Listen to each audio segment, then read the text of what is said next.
Coming home. Qowl. A voice. 8. Become a witness. Providing answers. We are impassioned by the opportunity to evaluate every psalm and prophetic statement in search of additional affirmations and insights, knowing that our investigations will be rewarded with exciting new discoveries. This is the perfect time to listen to what Father and Son have to say about what they have accomplished for our benefit. After listening to Shlomo Solomon's speech dedicating the temple as it is presented in Dabrim Hayamim Words of the Days 2 Chronicles 6 verse 32, we were surprised to see the Naker observant foreigner so prominently presented again in the 18 Mizmor. And if that were not enough to garner our undivided attention, by comparing the two presentations, there is a foreshadowing of something especially relevant for those of us living today. During the Exodus from Egypt, God announced that he would be orchestrating a second Exodus, this one from Babylon. In a preceding chapter of Coming Home, a citation from Daud's 5th Mizmor led us to Yahowah/Isaiah 40. The psalm read, Yahowah, Yahowah, you want to lead me, guiding me to the most favorable outcome, then rely upon me, trusting me to achieve, Nacha, any, what you know is right and vindicating, Ba Tzedakah Ada, especially with regard to responding to, Laman, those who, acting as if they were authority figures, are adversarial and opposed to me, Shower, any. You want to engage such that your way is straightforward and right, Yetzar Derek Ada, before me and in my presence, Lapana, any. Mizmor 5:8. It was then in Yahowah 40 that we read. A voice, Qowl, calls out, inviting and summoning, reading and reciting, Kara, in the wilderness, Ba Ha-Midbar, turn around and choose to change your direction such that you are prepared for, Panah, the way, Derek, the path, of Yahowah, Yahowah. Of your own free will, choose to become straightforward and correct so that you are prepared for, Yatzar, an elevated walkway, Masila, through the dark and lifeless fabric of that which is commingled, Wa Ba Ha-Araba, to approach our God, La Elohi Anaknu. Yahowah 40:3. This led to the overall significance, Wakabod, of Yahowah, Yahowah, will be revealed, becoming more openly known, Gala. And every proclamation of the human Basar herald, Wakol Basar, will reveal this, Raa, altogether in its entirety, Yakda. This is reliable because, Ky, the mouth, Peh, of Yahowah, Yahowah, has spoken it, Daber. Yahowah 40:5. A voice urges, Qowl, Amar, read and recite, choosing to be called out and be welcomed, Kara.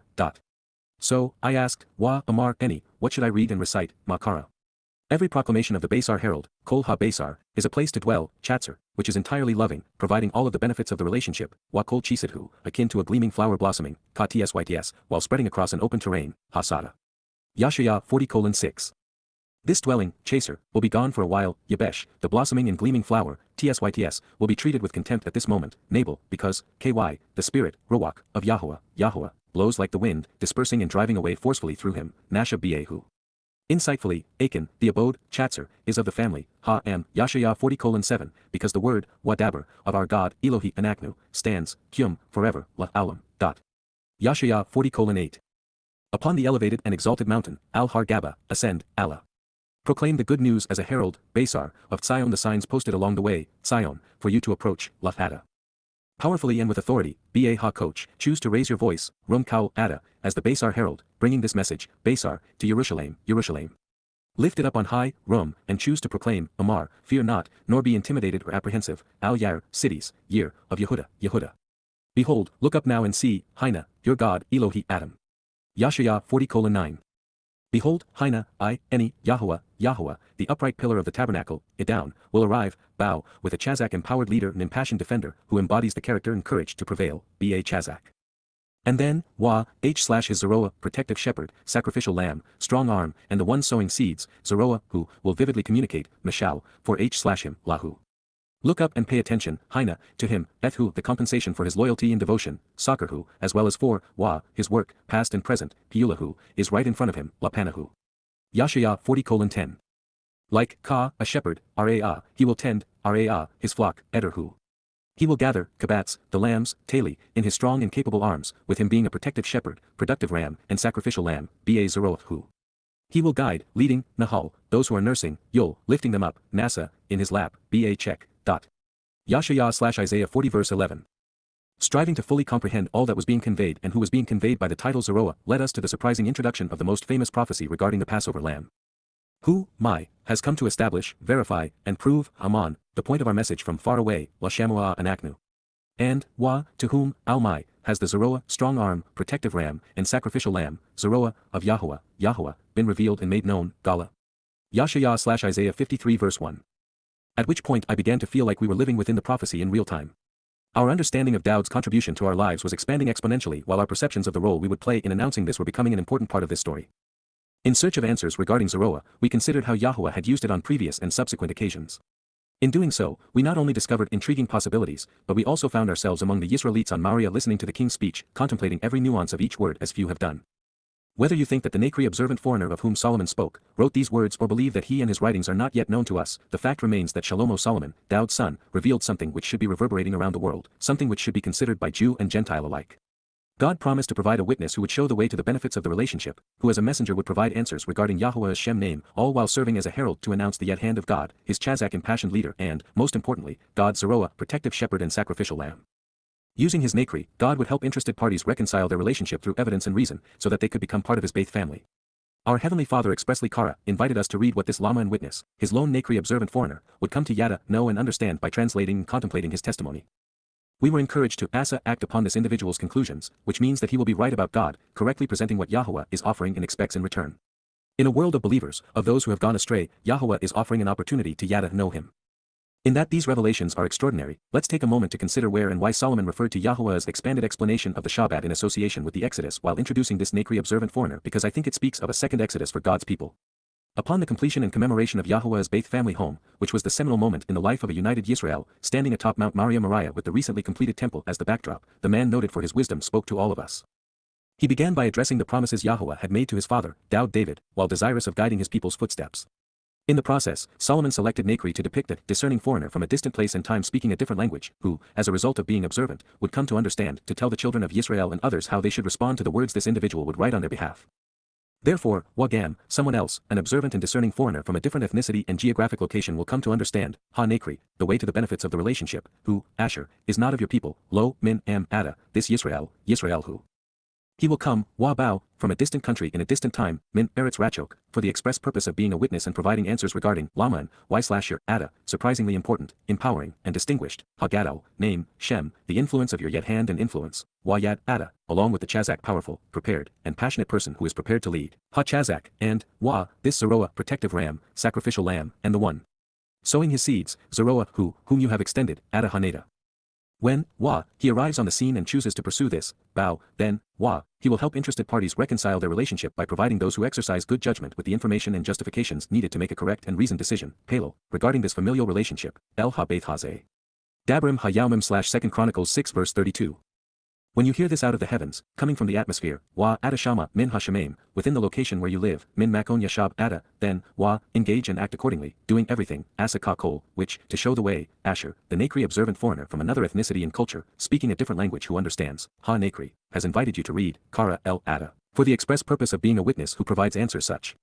That, Laman, every person on the earth, Qowl, Eretz, will have a genuine opportunity to become familiar with, to Yada, know, acknowledge, accept, and understand, Yada, your name, Shem Ada, coming to respect and revere you, YYR, Ada, simultaneously along with, Ka, your people, Ada, Yisrael individuals who engage and endure with God, Yisrael. And also, so that, they may know and acknowledge, accept and understand, Yada, that, truthfully, KY, your family and this home, Al Ha-Beit Hazeh, which to reveal the correct path to walk to give life meaning that, Asher, I have built for the family, Bana, who are Kara, called out and welcomed, Kara, by your name, Shem Ada. Dabrim Ha-Yaumim/Words of the Days/2 Chronicles 6 verse 33. Solomon's exhortation drew inspiration from Moses' presentation of the Shabat of the Yatzah, Exodus. And so clearly, he had referenced the Torah's presentation for a reason. These 4 words appear, one after the other, in both statements, Chazak, Yad, Zeroah, and Nada. It wasn't by accident. Here is what Moses revealed in Dabrim 5. So, you should remember, Zakar, that, indeed, KY, you were, Haya, a slave, Ebed, in the land, Ba, Eretz, of the crucibles of oppression, Mitzrayim, and, Yahowah, your God, Elohi Ada, brought you out, Yatzah Ada, from there, Min Shem, with, Ba, a firm, powerful, and protective, Chazak, an influential, extraordinarily capable, and intensely prepared, resolutely passionate, and encouraging, even a feisty and steadfast, hand, Yad, influence, and with, Ba, a strong arm, a protective shepherd, along with the sacrificial lamb, Zeroah, the resolve and overall ability of this remarkably important and impactful individual who is fruitful in his ways, accomplishing the mission when sowing the seeds of truth while denoting and advancing the purpose of the arm of God, of his shepherd, and sacrificial lamb, extended, Nada, reaching out. For this reason, Al-Ken, Yahowah, your God, Elohi Ada, instructed you, Saw Ada, to approach by observing, Lashamar, that which is associated with the time, Yaum, of Shabat, Ha-Shabat, such that it is set apart and special, Kodesh. Dabrim/Words/Deuteronomy 5 verse 15. As we consider both speeches, we are reminded that the ultimate celebration of Shabat commences on Sukkah shelters in the Yobel year of the Lamb of God in 1600 Yah, at sunset on October 7, 2033. Sukkah's Shabat will then last 1,000 years. Therefore, for Yahowah to fulfill his promise to reconcile his relationship with his people, there must be another exodus, this one away from crucibles of political, religious, and geographic Babylon, the United States of America, the Roman Catholic Church, and the lands now infected by Islam. There is precious little time left to bring Yisrael and Yehudah back home, back to the promised land. Sadly, there wasn't a single willing Yahud through whom Yahowah could convey this message, which means that there would be no prophet or shepherd for his people at this time as there was with Moses and Daud. But there would, nonetheless, be a witness, a Nakri, who would write what those seeking to be with Yahowah would need to Kara read and Yada know. He would translate Yahowah's testimony, and that of Moses and Daud, the words of the actual Hebrew prophets and shepherds into English, the language spoken by more people today, including Jews, than any other. Time is growing short for another observant foreigner to emerge and compile the requisite translations and insights, although we ought to consider every possibility and welcome him if he should arise. At the same time, we should ponder why Yahowah made this prophetic announcement regarding the Nakri and then consider why Solomon included part of the Dabram presentation on the Shabat and Exodus in his prophetic declaration. If they are addressing this time and these translations, then we are fulfilling his promise. And if not, nothing is lost, and everything is gained when we study what Yahowah had to say so that we can respond appropriately to what he is asking from us and offering in return. Yod He Wah He. There is a seldom considered prophecy revealed by Moses and chronicled in the Torah teaching regarding the Berith covenant and Yisrael to engage and endure with God, which uses the pretext of being led out of Mitzrayim, the crucibles of oppression, to predict a second exodus for those who wish to participate in the covenant. Embedded within the prophecy is another reference to the Nakri observant foreigner. With the past painting the future, this revelation plays out over the span of 3,500 years, culminating with Yahowah's return. It begins. These, Ele, providing perspective on God up close and personal, are the words, Dabri, the statements and the message, the explanation and linguistic basis, of the covenant, Ha-Berith, the family-oriented relationship agreement, which lead to the benefits of the relationship, Asher, which provide guidance on how to be happy and blessed, showing the steps along the certain and narrow path which give meaning to life, which, Yahowah. Yahowah, the proper pronunciation of the name of Eloah. God as directed in his Torah, teaching regarding his higher existence and our shalom, restoration, instructed, saw, taught and directed, educated and authorized, appointed and commissioned, Peel perfect, for, Moshe, one who draws out, to cut and establish, Lakaret, to make as an agreement through separation with stipulations, responsibilities, and benefits, Cal infinitive construct, establishing a genuine relationship through a verbal noun, with, the children. Ben. Sons, people, offspring, and descendants, of Yisrael, individuals who engage and endure with God, in the land, Eretz, in the territory, region, country, or realm, of Moab, who's your father, along with and as part of, Min Labad, as a part of the whole, as a branch from the same tree, denoting membership and inclusion within, the covenant, Ha-Berith, the family-oriented relationship agreement, that he cut, Asher Karet, which he established to lead to the benefits of the relationship, cutting to reveal the proper and correct path to be blessed while getting the most out of life, cutting through separation with stipulations, responsibilities, and benefits, in association with them, Ethem, while accompanying them in accordance with them, in Choreb, Choreb. Dabram/word/Deuteronomy 29 verse 1. The Torah, which was revealed through Moses on Mount Choreb, exists to present the covenant, its purpose, conditions, and benefits. There are no truer or more relevant statements than this. The covenant is the sole reason the universe was created, and life was conceived. Without the covenant, there would have been no reason for Adam or Chawah to exist, no purpose for the Garden of Eden, no distinction for Noach or the Ark, no value to the relationship established with Abraham and Sarah, no Yitzchak or Jacob, no Leah or Yehudah, no Rachel, no Yisrael, no Moses, no Torah, no Exodus. Without it, there would be nothing but a lonely God. There would be no Michri, no Maria, no Tzion, no Shamuel, no Daud, and no prophets. Every word God spoke, from "let there be light" to "come out of her, my people," exists because Yahowah wants to be part of a family. The Israelites were gathered around Moses expressly because Yahowah had made a promise to Abraham. He was not only fulfilling it, he was affirming it. And he would do so again. As the children of Israel had been freed from the crucibles of religious and political oppression within the geography of Egypt. On another day, our day, they would be called out of religious, political, and geographic Babylon. The universe and the life within it were conceived with words, as was the covenant for which both were made.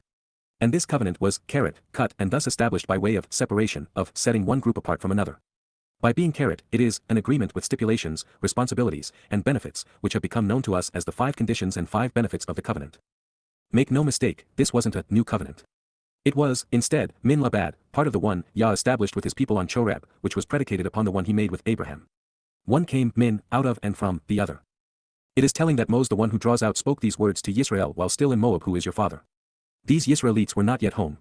They were as they are today, in Moab, surrounded by an incestuous milieu of socialist secular humanists and Pauline Christians, all with questionable allegiances. We came to appreciate this prophetic distinction by devoting our attention to the conception of Moab in Sodom, then tracing it through its hideous demise in the later chapters of Volume 2 of Observations. It is from the modern manifestation of Moab that Yahowah is calling his people out of today. As we have come to know by studying Yashayah 15 and 16, Moab represents the multicultural blending of sectarian and secular notions which has become so prevalent in the West. Just as Yahowah was guiding his people out of Moab and into the promised land on this day, while preparing them to live in it with him, today he is doing the same thing, calling Yehudim Jews out of the places infected with Christian multicultural socialist secularism into Yisrael so that he can protect them. One last thought before we press on. Yahowah, the most creative and influential being in the universe, the most brilliant and effective communicator we will ever know, not only worked with and through a man to convey these words, he chose one who was 100 years old, a mumbler and murderer, albeit with just cause, who had been part of the problem before he became part of the solution. In his next statement, Moses makes a connection far too many have missed. Yahweh Asa, Yahowah acted upon and engaged in the YYV1C8, thereby Kara, inviting us to meet with him, summoning us to be called out of this world so that we could be welcomed in his, doing so by reading and reciting his invitation. And Moses, one who draws out, summoned, calling out to, Kara El, invited, meeting with and welcoming, reading and reciting to, Kal imperfect, all of, Qowl, the totality of, Yisrael, individuals who engage and endure with God, saying to them, Amar Elhem, speaking on behalf of God to them, you, yourselves, have witnessed, Adamara, you have been shown and seen, been shown and considered, Kal perfect, everything that, Qowl Asher, all that leads to the blessings of the relationship and which provides guidance to get the most out of life. Yahowah, an accurate transliteration of the name of Eloah, God guided by his Torah, instructions regarding his Haya, existence and our Shalom, reconciliation, acted upon and engaged in, Asa, has done and accomplished, Kal perfect, before your eyes, La Ein Ada, in your sight and to provide understanding. In the realm of the crucibles of oppression, Ba Eretz Mitzrayim. In the land of subjugation. Before Pharaoh, La Pharaoh, before all, Wala Qowl, of his servants, La Ebedhu, of his associates and co-workers, and throughout his land, Wa Qowl Eretzu. Dabrim/word/Deuteronomy 29 verse 2. Moses was addressing those who had been slaves in Egypt and who were finally free. And yet, based upon all that Yahowah has shared, we actually see these events as clearly and, likely more so, than these eyewitnesses. Our perspective is better, as are our language skills. And since Moses' audience already knew all of this for having lived through it, the only reason for recording it was so that we could consider everything Yahowah has done and how that is relevant in our lives in the modern incarnation of Moab.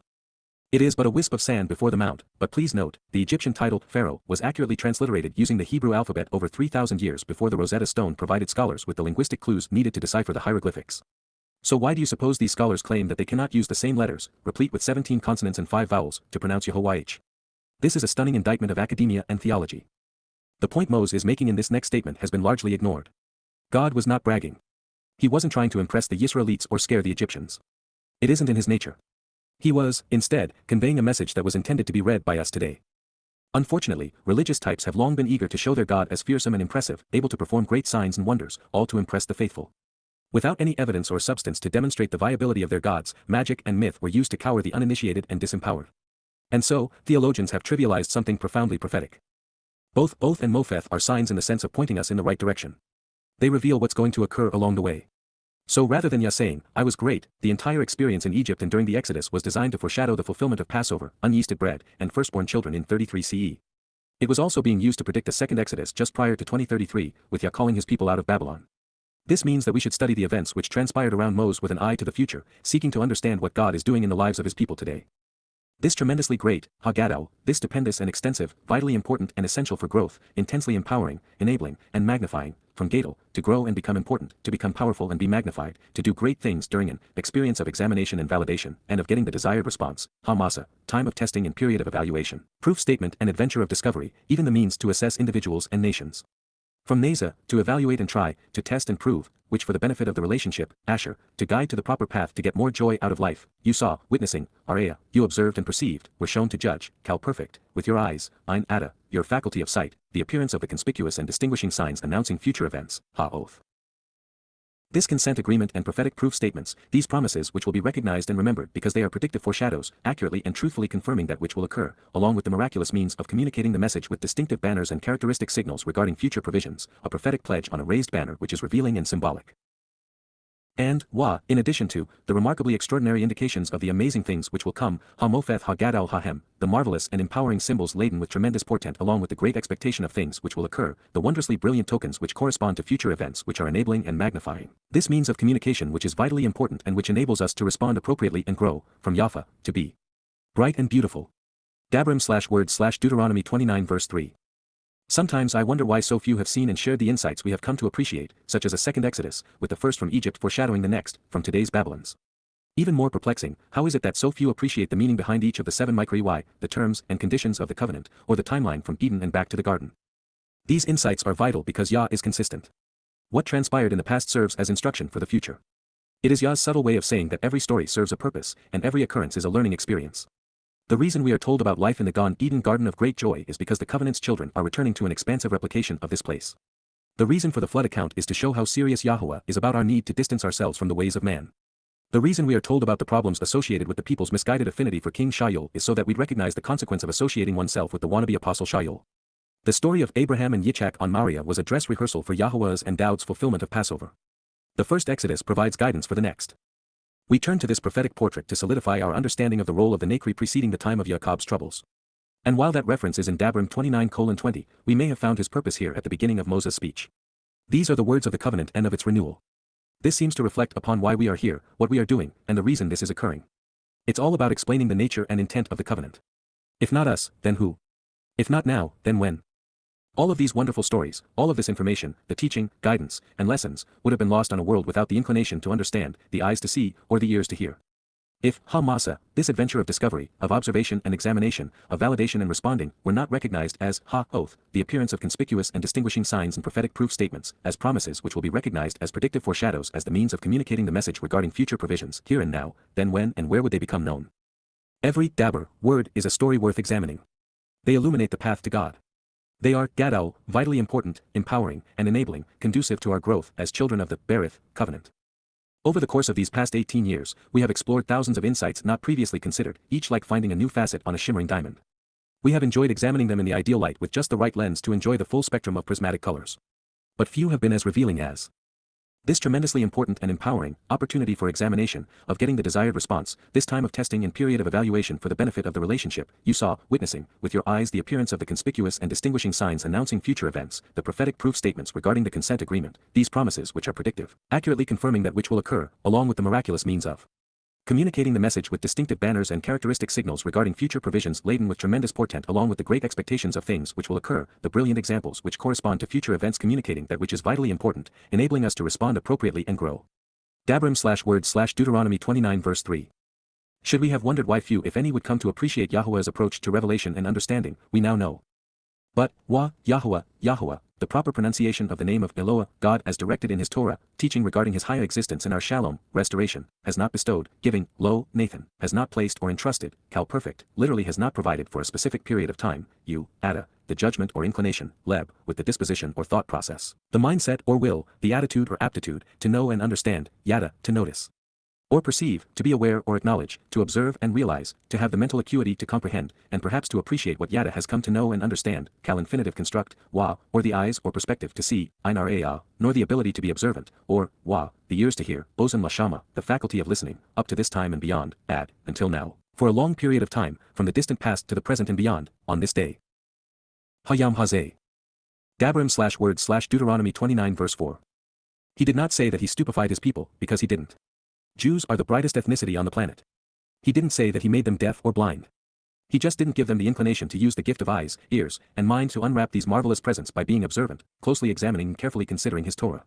The average IQ of Ashkenazi Jews is between 110 and 115, giving them the highest average intelligence quotient of any ethnicity. Blackman, 1972, Levinson, 1959, Romanoff, 1976. Mose has affirmed something we learned from Daud. The path to God is through understanding. And comprehension is predicated upon being aware and then making the proper connections. Further, knowing isn't possible without observing and listening. And ultimately, understanding requires a logical mindset and an open and receptive attitude. With Yah it has always been and will always be about Shama and Shamar listening and observing, Yada, and Byn knowing and understanding, so that we can be tzaddak right about the Berith covenant. In this regard, Yahowah wasn't being mean to the Yisraelites gathered around Moses on this day, just stating a fact. They had no reason, and thus no inclination, to know how the things they had witnessed would affect our future, nearly 2,500 years distant. But we do. Addressing that future, the length of Yahowah's timeline is 7,000 years and the fulcrum of his calendar is 40 Yobel. As such, I have walked with you, Wahalak, Adam, I have journeyed, traveling through life together along with and near you, Haifel imperfect, 40 years, Arbawayim Shana, throughout this period of evaluation and renewal based upon 40, in the wilderness, Ba Hamidbar, in the place where one asks the who, what, where, why, when, and how questions regarding the word, from Ma, to question in Dabber, the word. Since the Yatzah Exodus began during Chag Matzah in 1447 BCE, 2521 Yah, it was now 1407 BCE, 2561 Yah, 560 years after the covenant was confirmed on Mount Moriah in year 2000 Yah, 1968 BCE. The history of mankind with an Neshama conscience plays out over the course of 7,000 years, 6,000 from expulsion from the garden to being invited to re-enter. This period is divided into 3 segments of 2,000 years, a multiple of 40 Yobel, the 7 times 7 years plus 1, 50, interval of years representing the time all slaves are freed, all debts are forgiven, and everyone returns to the land. In year 0 Yah, 3968 BCE, Adam and Chawah were expelled from Eden, starting this progression of time. In year 1000 Yah, 2968 BCE, Noach was born, beginning the journey he and his family would experience aboard the ark as a demonstration of the covenant. In year 2000 Yah, 1968 BCE, 400 years after the flood, Abraham and Yitzchak confirmed the covenant with Yahuwah, providing a dress rehearsal for Pesach upon Moriah. In year 3000 Yah, 968 BCE, by way of the Dowd song in the 89th Mizmor, the Son of God became the cornerstone of Yahuwah's covenant home in this same place. Then in year 4000 Yah, 33 CE, Dowd, having returned, fulfilled Passover, unyeasted bread, and firstborn children, all to enable the benefits of the covenant. Therefore, with the first 3 Moedim fulfilled in year 4000 Yah in 33 CE, 40 Yahbel later, in 2033, year 6000 Yah, in the aftermath of the exodus from the modern manifestations of Babylon, and after the Shabuah and Teruah harvests, father and son will return. For Yisrael and the covenant family on Yom Kippurim, the day of reconciliations. On October 2, 2033, at sunset, Dowd will anoint the mercy seat of the Ark of the Covenant such that, 5 days later, on Sukkah, he can lead his people back into the garden to camp out with him and his father for 1,000 years. It is simply an investment of time for the observant who listen to and think about what Yahuwah has said and done. Also interesting regarding Midbar wilderness, the conjunction of Ma and Daber encourages us to seek answers to the who, what, where, why, when, and how questions regarding the word of God, to ponder the implications of his testimony. While this next line may seem a bit mundane, we'd be wise to consider it from the perspective of Yahuwah's overall provision. I think Yah wants us to envision the enduring nature of the set-apart Spirit's garment of light as well as the protection he provided to keep Satan from oppressing his people by nipping at their heels as was foretold in the garden, enabling us to walk with him. Your garments, Salma Ada, your clothing, from Simla, covering, did not wear out or become obsolete, lo, Bala, did not decompose or decay, keeping you from being dominated, troubled, or oppressed, from upon you, Min, Al, Adam, as part of you and over you, and your sandals, Wana Al, Ada, your shoes serving as protection to enclose your feet, did not decompose, lo, Bala, did not wear out or become obsolete, nor decay or deteriorate, avoiding oppression, hardship, and decomposition. From upon your feet, Min, Al, Ada Regal. Dabrim/word/ Deuteronomy 29 verse 5. In that matzah unyeasted bread is symbolic of removing the fungus of religion and government, militarism and conspiracy, from our souls. Lechem bread infused with yeast is seen as corrupt. Therefore, once they had availed themselves of the benefits of Pesach and matzah, these bikurim were kept pure prior to entering the promised land. You have not consumed, lo, akal, ada, you have not eaten, bread, lechem, leavened flour which is baked and rises, from lachem, to fight and make war, to be devoured in battle, or wine, wayain, crushed grapes fermented with yeast. Intoxicating beverages, washaker, fermented drinks such as beer or alcohol, you have not drunk, lo, shatha, you have not consumed or experienced, so that for the purpose of being a witness, laman, for the sake of and on account of, from la, concerning and man, to testify, responding with answers as a witness, you may know, yada, you may be aware and acknowledge, reveal and understand, that indeed, ky, truly and surely, I am any, Yahuwah, Yahuwah, an accurate transliteration of the name of Eloah, God guided by his Torah, instructions regarding his Haya, existence in our Shalom, reconciliation, your God, Elohim Ada. Dabrim/word/ Deuteronomy 29 verse 6. It takes a clear head to appreciate the things of God. Those who do so have the privilege of serving as witnesses, testifying to what we have come to know about Yahuwah. It is the highest and best use of our time. Observe, washamar, of your own initiative closely examine and carefully consider, cal perfect consecutive, the words associated with, eth daber, the statements and message, the covenant, ha berith hazoth, the family-oriented relationship agreement, this binding oath and promise, this stipulated arrangement between parties, and, wa, act upon and engage in it, asa, ethem. Of your own free will expend the considerable energy necessary to accomplish what needs to be done regarding it. Cal, perfect, consecutive, so that you may become an effective witness and provide answers, laman, for the sake of and on account of, from la, concerning and man, to testify, responding with answers as a witness, gaining insights by coming to understand and by being circumspect, sakal, being prudent and prospering, paying attention to the instruction so as to comprehend, hyphal imperfect, with regard to everything, eth Qowl, you do, acting upon or engaging in, asa. Expending the energy to achieve, cal imperfect pedagogic non jussive. That which leads to the benefits of the relationship, Asher, which provides guidance regarding the correct and yet narrow path to get the most out of life, living joyously. Dabrim/word/ Deuteronomy 29 verse 9. What a wonderful expression of God's will for our lives. When it comes to knowing Yahuwah and engaging in a relationship with him, becoming part of his covenant family, it all begins with being, shamar, observant. This leads to Sakal gaining the insights needed to serve as a lama and witness. You are standing, Adam Natsab, you are firmly established, this day, Ha-Yam, all of you, Qowl, Adam, before the presence, Lapana, face to face, approaching the appearance, of Yahuwah, Yahuwah, the proper pronunciation of the name of Eloah, God as directed in his Torah, teaching regarding his higher existence, your God, Elohim, Ada the beginning and finest aspects, Rosh, the uppermost, of your familial associations, Shebet Ada, of your people, tribes, and family, your Mature men, Zakan Ada, those of you who are advanced in age, the elderly, and seasoned citizens, your scribes, Soter Ada, those who are literate and trained at writing, all of the individuals who comprise, Qowl, Yisrael, those who engage and endure with God, 10, your little ones, Tap Ada, your young children, your wives and women, Isha Ada, your mothers and other females, and the foreigners from different ethnicities than your own, Wagur Ada. Those from different geographical or cultural groups who are camping out in your midst, Asher Ba Karab Mashana, who to enjoy the benefits of the relationship and to be guided along the way are in the middle of your encampment and temporary dwelling place, from the one who chops your wood, Min Chatab Ets Ada, from a woodsman who fells trees for fires and for construction, to the one who draws your water, Ad Shabi Maim Ada. Dabrim/word/Deuteronomy 29 verses 10 to 11. You will note that men and women were not separated as they are in Judaism. And women were counted among the best of Yisrael. Yahowah's relationship with Yisrael has never been monolithic, but is instead open to young and old, men and women, and even other ethnicities as long as they seek to be part of the same family. What appears particularly interesting, in addition to the inclusiveness of the covenant, is the mention of 3 occupations pertaining to writing, chopping wood, and drawing water. Everything we know about Yahowah has come by way of the scribes who wrote the testimony God conveyed through his prophets on parchment. Wood was used to build homes, cook food, and illuminate the darkness, keeping us warm and nourished, enlightened and protected, safe and comfortable. Water cleanses and restores life. While I'd be shocked if there were a Christian who has read through these books up to this point who still believes anything he or she was told by a priest or pastor, this next statement ought to be more than sufficient to resolve the matter of faith. The covenant Paul condemned as enslaving, the one he replaced with his contradictory New Testament, is Yahowah's, who just so happens to be God. Moreover, one approaches it through Habar, which is the verb defining Passover. This is so that you may approach and pass into, Lat Habar Ada Ba, you can travel and draw near, crossing over into, come to possess a share of, by passing through to, the basis of Passover, the covenant, Berith, the family-oriented relationship agreement, the pledge and binding oath, the contractual mutually beneficial arrangement between God and his people, of Yahowah, Yahowah, an accurate transliteration of the name of Eloah, God guided by his Torah, instructions, your God. Elohim Ada, into, Ba, his sworn agreement, Allahu, his binding oath, which leads to the benefits of the relationship, Asher, which provides guidance to the correct and narrow path to get the most joyous life. Yahowah, Yahowah, the proper pronunciation of the name of Eloah, God as directed in his Torah, teaching regarding his higher existence Nar Shalom, restoration, your God, Elohim Ada, has cut, establishing it, Karet, made, creating an agreement through separation with stipulations, responsibilities, and benefits, Kal infinitive construct, establishing a genuine relationship through a verbal noun. With you this day, Im Ada Hayam. Dabrim/word/Deuteronomy 29 verse 12. Nothing is more important or beneficial than approaching Yahowah and entering the covenant in the manner he established.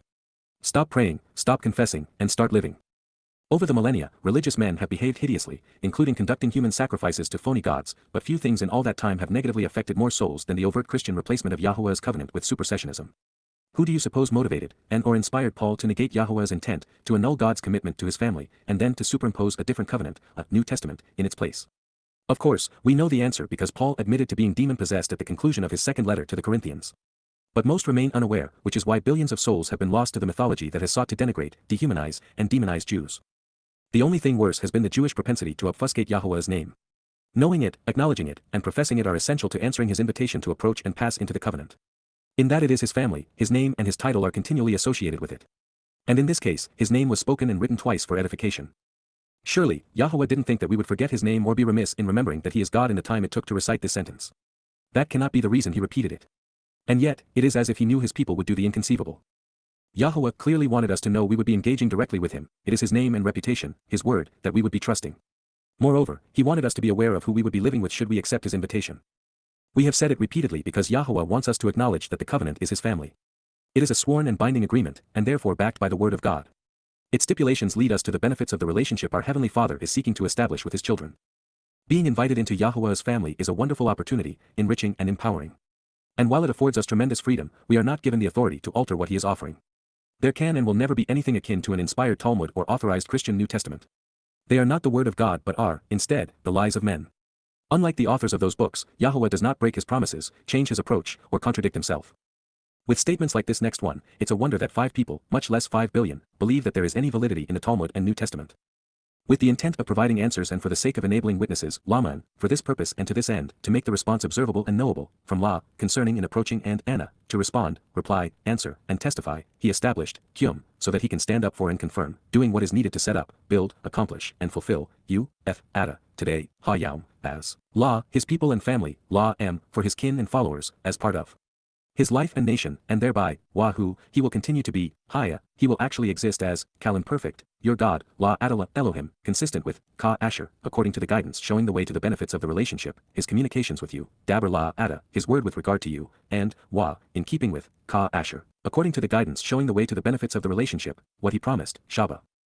Provided as a sworn oath on the basis of 7, affirming the truth of what he had conveyed, Nifel perfect.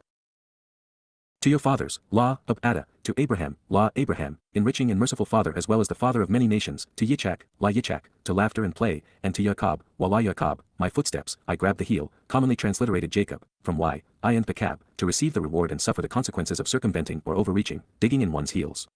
Dabrim/words/Deuteronomy 29 verse 13. The covenant was established with Abraham, Yitzchak, and Yaakov, and confirmed with Yisrael. It was not annulled, renewed, or changed by Gentile Christians. By his own admission, Yahowah has been, Ka Asher Dabr, consistent with his words and guidance, never wavering from what he, Shabat, has promised. Yahowah chose to provide the answers we would need to form a relationship with him through Yisrael, which is why the descendants of Abraham through Yitzchak and Yaakov were to be his witnesses. And while some, especially the likes of Moses, Shamuel, Daud, Eliah, Haushah, Yashaya, Yirmiah, and Zechariah, were stupendous at it, the preponderance of Yisraelites shirked their responsibility. His one and only covenant would be for all of us.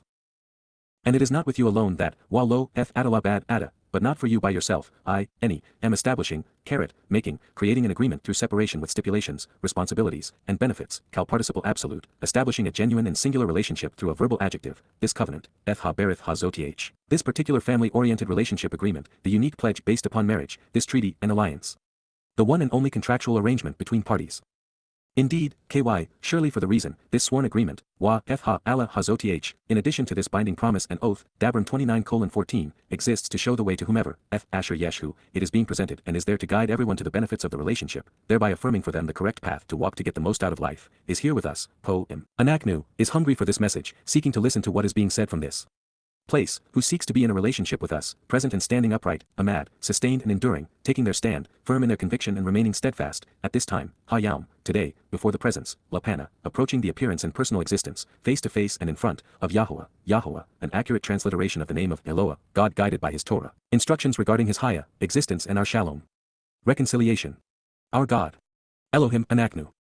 It is also for whoever benefits from the guidance along the correct path to the relationship, Wa Eth Asher, in addition to those who follow the narrow path to get the greatest benefit out of life, who is not, Ein, among those present here, Po, someone open to the speech providing nourishment, in conjunction with us this day, Im Anaknu Hayaum, with us at this time.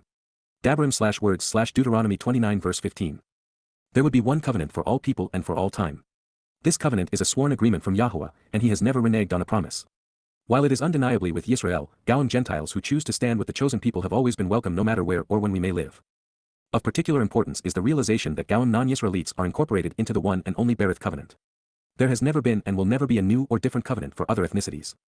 Therefore, if a person opposes Jews or Israel, as is the case with most progressives, right-wing extremists, multiculturalists, Protestant and Orthodox Christians, Roman Catholics, Muslims, and conspiratorialists, by way of this animosity alone they would be excluded from the covenant and thus estranged from God and banned from heaven.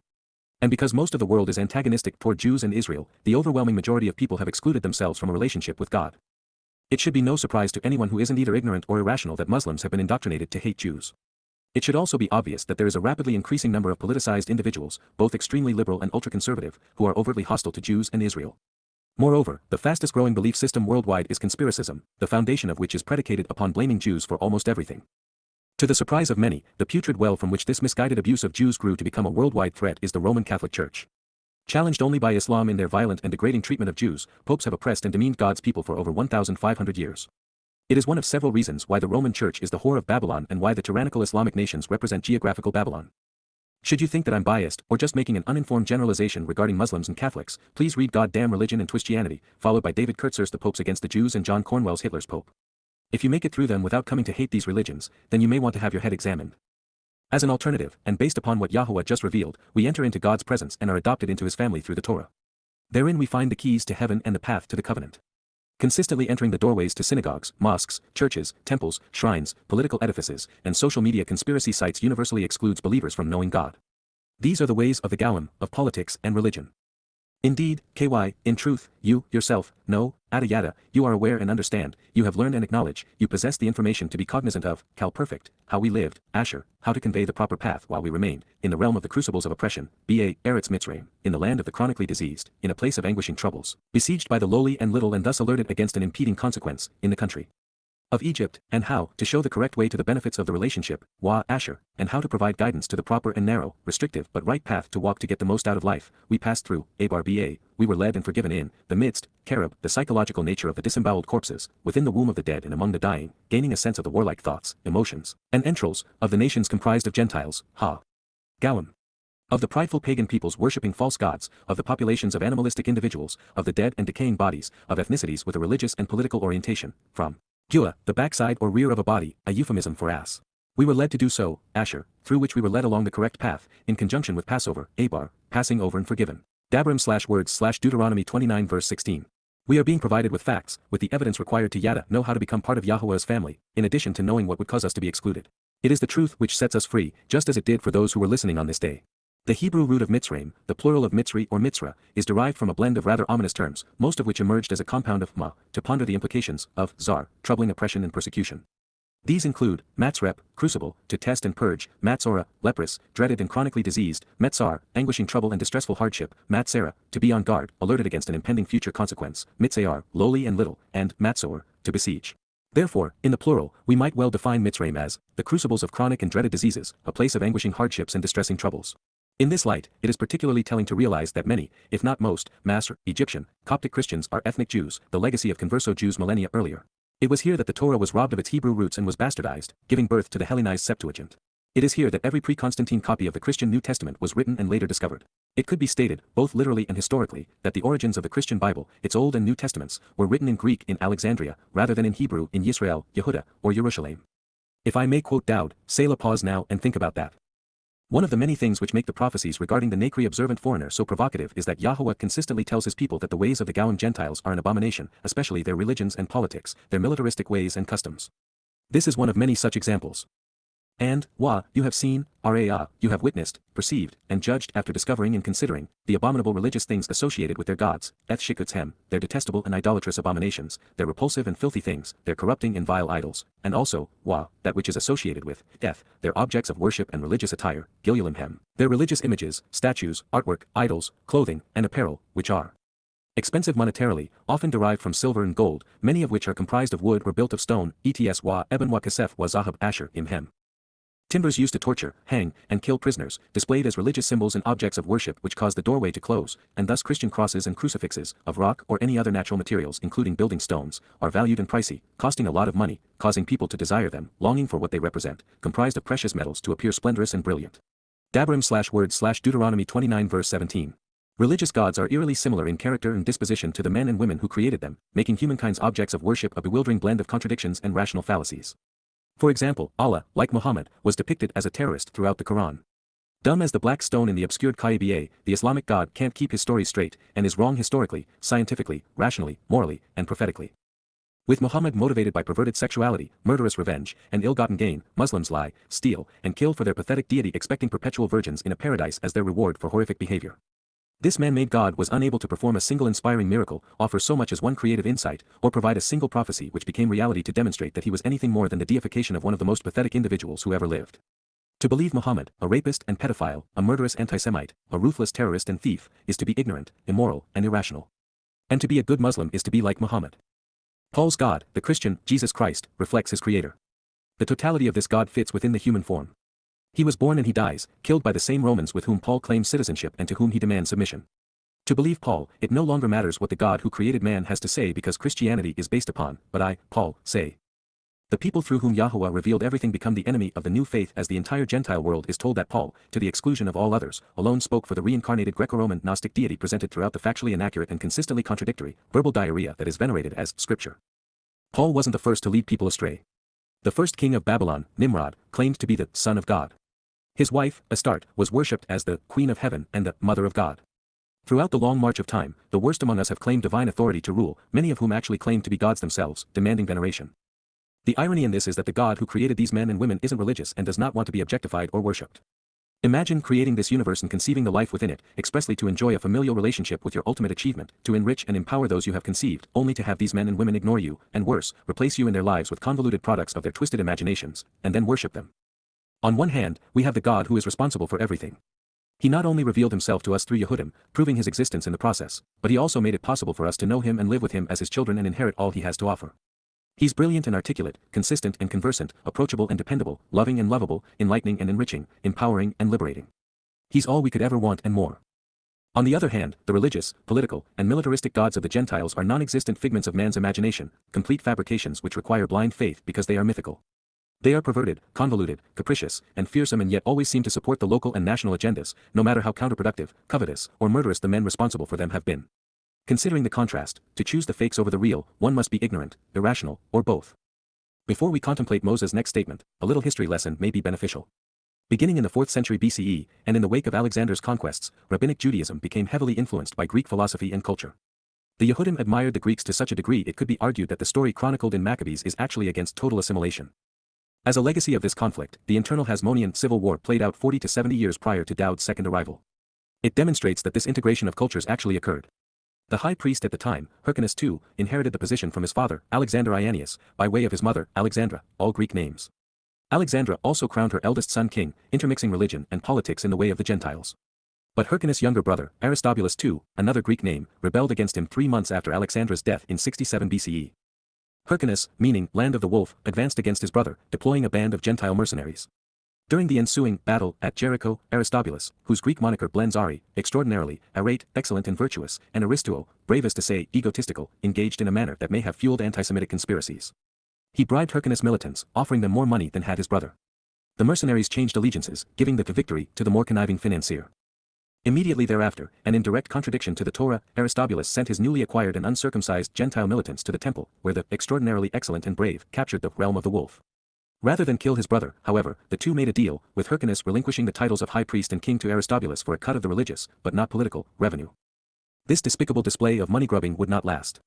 The wolf's advisor, Antipater, named after the Macedonian general who became regent of Alexander's empire, meaning, like the father, the Edomite, symbolic of Rome, convinced Hyrcanus that his brother, Aristobulus, was too insecure and greedy to allow him to live. But in actuality, Antipater simply wanted to control Yehudah himself. With the weaker, or at least, stingier, wolf back on the throne, he would make his move. Therefore, following the advice of his advisor, Hyrcanus scampered off to take refuge with Aretas III, the Nabatean king, whom Antipater had bribed into espousing his conspiracy. With friends like these Gentiles, the revolting Jewish brothers hardly needed enemies. But nonetheless, an army of 50,000 Nabateans advanced toward Jerusalem, taking the city and besieging the temple. During the siege, Onias, the last remaining stalwart against assimilation, was stoned to death on Hyrcanus' orders for refusing to pray for the death of the wolf's rivals. Adding insult to injury, Hyrcanus, not to be outplayed financially, swindled the priests who were supporting the extraordinarily virtuous and brave Aristobulus. He sold them cows for the Passover sacrifice for the enormous price of 1,000 drachmas, then refused to deliver them. Thus far, every word fans the flames of the anti-Semitic stereotypes and conspiracies that would follow. While this tawdry episode was brewing, the Roman general, Pompey, defeated the Seleucids, dispatching his deputy, Marcus Scaurus, to Syria. Because the Hasmoneans were allied with the Romans, the wolf and his egotistical brother both appealed to Scaurus, endeavoring to elicit his support with gifts. And with Aristobulus more lavish once again with his bribes, the Roman ordered Aretas and his Nabatean army out of Yehudah, clearing the way for Aristobulus to return to power. During their retreat, however, the virtuous and brave mercenaries bludgeoned the retreating army. With the sibling rivalry having become bloody and expensive, and yet unsettled, in 63 BCE the Pharisees, Hyrcanus, and Aristobulus all appealed to Pompey for supremacy. The Roman, as was the custom among wolves, chose the wolf, but not based upon Romulus and Remus. As the weakest of the three, Pompey believed that Hyrcanus would be the easiest to manipulate. Then to make certain he would be compliant, and that Roman authority would remain unchallenged, the evil empire dispatched her legions, suffocating Yehudah. Aristobulus, with his enormous ego bruised, turned traitor, and, like a child throwing a tantrum, sought to hand Jerusalem over to Pompey. But unable to trust Aristobulus nor Rome, the extraordinarily virtuous and brave's followers did not capitulate. So, the Romans besieged Jerusalem and captured the city by force, nearly destroying the temple in the process. Aristobulus was taken to Rome as a prisoner and Hyrcanus was hailed as king. Is it any wonder God is opposed to all forms of human governance? Unfortunately for the wolf, the new gig wasn't as lucrative as religious authority. So, since it had always been about the shekels, that same year the wolf reclaimed his position as high priest. As he did, the Romans set the menacing advisor, Antipater, on the throne. Things remained as such until 40 BCE, when Aristobulus' son, Antagonus, allied with the Parthians. With the muscle of these Iranians, and thus in the company of the Persian gods, Antagonus was proclaimed king and high priest. The wolf was seized, and his ears were mutilated, with antagonists literally biting them off to assure that the wolf would be permanently ineligible for the priesthood. The earless carnivore was taken by the Parthians to Babylon, where he lived in captivity with other Jews, all of whom we are told embraced and respected this putrid excuse of a man. Shortly thereafter, in 36 BCE, Herod defeated Antigonus with the help of Rome and her legions. The conniving bastard, fearing that Hyrcanus might induce the Parthians to help him regain the throne of Yehuda, invited the aging and earless wolf back to Jerusalem. Hyrcanus accepted the invitation of Rome's appointed king, only to have Herod charge him with plotting with the Nabateans against his authority. The Roman puppet then assassinated the Parthian stooge. Yehuda and Yehudim were lost in a sea of Gowan with no one to blame but themselves. Their purpose negated, no one, beware, there isn't anyone for an extended period in the future who exists among you, yes ba Adam, of stature, substance, or affluence, affirms your existence or status, at this time, Hayao Min, today, and from this day, not a man or woman, no group of people or tribe, Aish au Isha, au Mishvacha, au Shibet, individual, male or female, nation or kingdom, aristocratic family or institution, clan or subdivision, whose reasoning or inclinations. Asher Lebub whose thinking and motivations, whose heart, mind, and soul, whose thoughts, conscience, feelings, and volition show their path through life and what they enjoy, are found directed toward the presence of, Panaim, who are seen focusing their attention on, moving in the direction of, prepared to face and appear with the appearance of, Yahowah, Yahowah, the proper pronunciation of the name of Eloah, God as directed in his Torah, teaching regarding his Haya. Existence and our Shalom, restoration, our God, Elohim Anaknu. They are going after, Lahalak, they are conducting their lives, living for, and following, approaching, worshipping, and serving, La, Abad, to draw near, work with, or subject themselves to, the gods, Elohim, the deities and objects of worship, idols, judges, ghosts, the powerful or majestic, of the Gentile nations, Hagawim Hahem, of those prideful pagan peoples worshipping false gods, of those populations of animalistic individuals, of those in contrast to Yisrael, of the dead and decaying bodies of ethnicities with a religious and political orientation, from Gua, the backside or rear of a body, a euphemism for asses. Negated and without purpose, invalid and useless, there will be, yesh, there will exist, among you, ba Adam, a root, sorish, an underground source, a base and foundation, bearing, para, producing an abundance of offspring over successive generations, that which is infuriating and noxious, liana, cursed and sickening, unpleasant and galling, annoying, irritating, and maddening, poisonous and embittering, warosh, with the beginnings of that which is toxic and bitter, foremost. In serpentine venom. Dabrim/words/Deuteronomy 29 verse 18. After Solomon, Daud's son, there were only a handful of prophets willing to listen to and speak for Yahuwah. And following Malachi, there were none. From then to now, over the span of more than 2,000 years, there has not been anyone, not a single Yehudim willing to work with or speak for Yahuwah. As a result, there simply weren't any Jews capable of exposing and condemning the ostentatious rhetoric of Shaul Paul.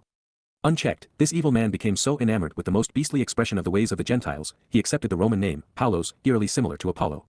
Then, in the preeminent account of his new religion, he wrote, in the book he named Romans, that everyone should submit to this Gentile nation and obey its government as if they were serving God. Doing so put Paul in irresolvable conflict with Yahuwah, his Torah, covenant, and people. Had Yehudim not negated their purpose as Yahuwah's witnesses and prophets, Paul's New Testament would have been laughed out of existence. Had Yehudim not turned away from Yahuwah and promulgated all manner of myths, neither Christianity or Islam would have taken root or spread. And if you count socialist secular humanism among mankind's belief systems, Jews can be found at the root of each of their most menacing foes.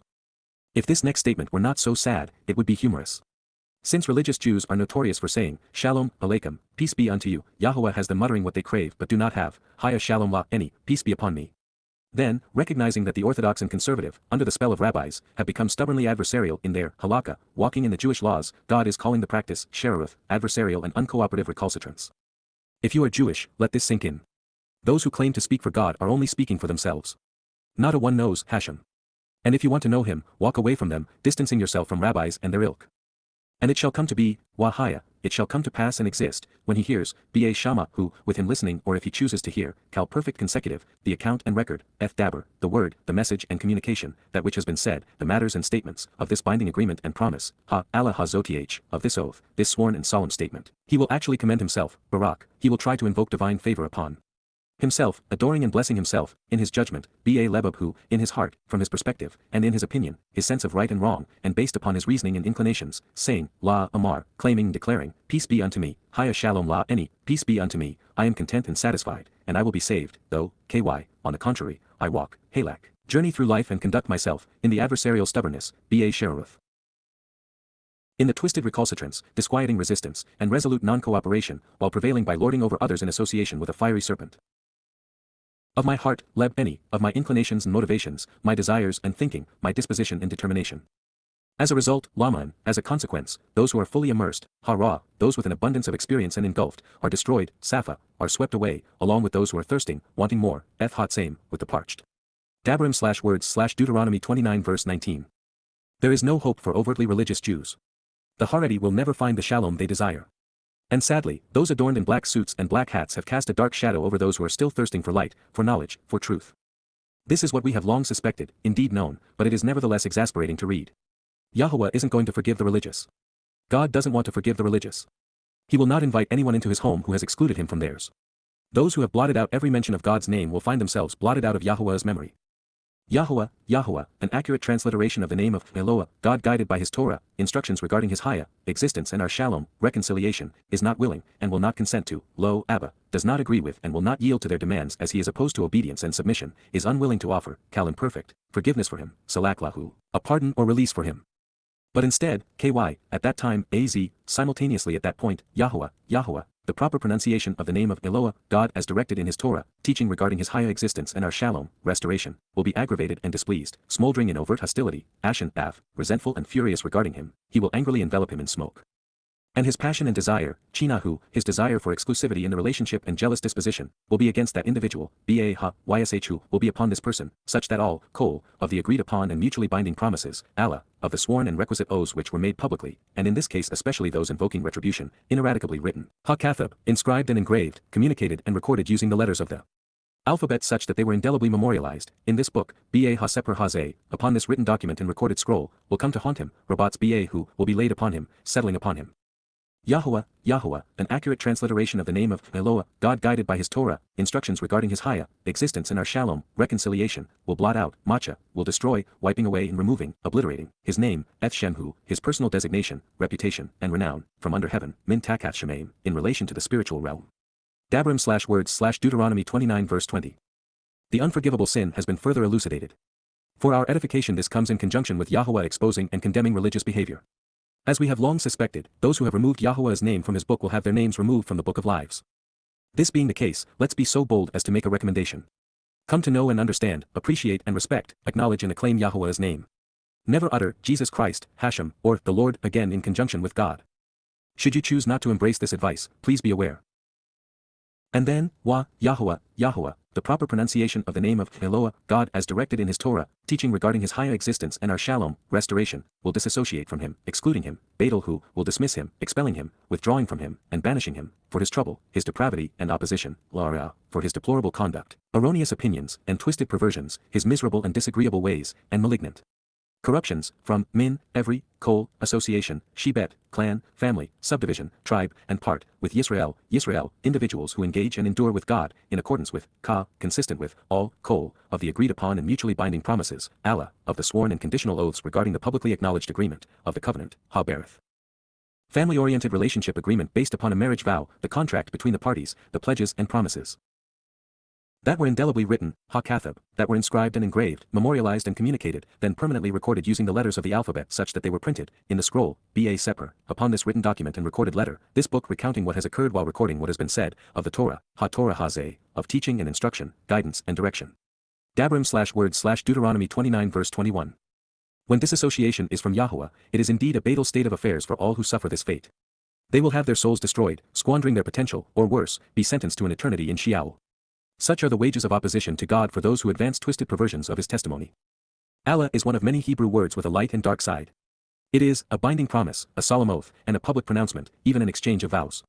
In this case, Yahowah is bound to do what he has written in his Torah, especially regarding the terms and conditions of his covenant. Therefore, if we accept his stipulations, he is bound to provide the agreed benefits. Similarly, those who have vowed to uphold the terms of the covenant, and who have publicly sworn to listen to God and respond appropriately, are committed to honor their promises or suffer the mutually acknowledged consequences. When Yahowah told Yisrael, and us through them, that we would receive every possible blessing if we followed his guidance, he irrevocably stated that misleading others regarding his directions would not be advantageous and would indeed be unpleasant. And that is where the dark side of Allah comes into play. It speaks of negative consequences, or curses, for those who are not only counter to God, but who lead others away from him through their religious or political agendas. After having observed Yahowah's Torah and covenant for the past 18 years, we've come to understand these concepts as clearly as they are presented here by Moses in Dabrim/words 29. The covenant's mutually binding promises were indelibly written in the scroll of the Torah. If we want to be part of Yahowah's family, we will find the conditions and benefits listed therein. We can accept them, reject them, or ignore them, but we are not at liberty to change them. Nor is it in our purview to alter the consequences of acceptance or rejection. Addressing everyone, but speaking directly to Yisrael, there are 3 things we must know if we want to survive the impending storm: Yahowah's name, his Torah and covenant. To discount them is to die. To speak or act in opposition to any of these 3 things, and thereby lead others away from life, is to endure Sheol forever. And while I'm not your judge, based upon what we have learned by studying Yahowah's words, if you remain deceived by religion or government, or if you embrace conspiracies, your soul will be destroyed. And if you promote your religion, if you are active politically, and if you encourage others to believe conspiratorial notions, eternal incarceration in a black hole will be the consequence. This remarkable introduction into the mindset of right-minded but misguided Yisraelites and Gowan throughout the ages takes us to our time, and to the influence of the Nakri observant foreigner on Yahowah's children. It appears that it will take an outsider to get Yisrael's attention at long last. And perhaps that is why those who stand with Yisrael have been invited to participate in the covenant. Those who long ago introduced us to Yah now need one of the distant beneficiaries to point Yisrael in the right direction such that they return to Yah. And yet, when presented before an audience that witnessed the plagues Yahuwah deployed against Egypt to free his people from religious and political coercion and economic and military domination, it's likely that the devastating anti-Semitic consequence of mankind's most malicious conspiracy, blame the Jews, will serve as the primary motivating factor in getting the chosen people's attention. This is what we should expect. Yahuwah's testimony in the Torah, Nabi, Wa Mizmor has been available for thousands of years, and yet, in all that time, there wasn't a single receptive Yehudi Jew through whom Yahuwah could communicate to his people. Keeping in mind that the Nakri is defined in the books we are translating as someone who is Asher, properly guided, who, Qum, stands up as others bow down, and who is Nakir, observant, closely examining and carefully considering Yahuwah's words, exploring and considering what God has revealed in the books, he's little more than a guy holding a lamp along with a magnifying glass, who says, Haina, pay attention to what Yahuwah has to say. Sadly, Yisrael has returned to captivity as Yehudim are harassed and oppressed by nations, religions, and conspirators. And yet, to an increasing degree, Jews are finding God's demonstrable opposition to the political, religious, and conspiratorial influences comforting, even reassuring. For the first time in a long time, they are listening to their God. Ironically, it's those who want to round up, denigrate, and imprison his people, and exterminate them, who will scream so loud that they will awaken the children of Yisrael such that they hear Yahuwah say to them, Come out of Babylon, my people. It is only when Yehudim Jews are confronted with no alternative but to flee or be tortured and die that they will listen to Yah. The Nakri is, therefore, simply a voice, one calling out in the wilderness of human corruption, prepare yourself for the arrival of Yahuwah and his son. So then, the last generation, Ha-Dower Ha-Acharon, those descendants dwelling at the end during the latter days, will make a profession and promise, Amar, will choose to declare at that time, expressing their desires in words, answering with the intent to be informed, Qowl perfect consecutive. Your children, Adaban, your descendants and offspring, led along the correct path to receive the benefits of the relationship, Asher, properly guided, will step along the way that gives life meaning and purpose, will rise up and take a stand, Qum, will find confirmation and fulfillment, becoming established, Qowl imperfect, during a time distant from yours, Min, Ichar, Ada, after your delay, you hesitating, deferring, and remaining behind, in the end, because, Wa, and then, Ha.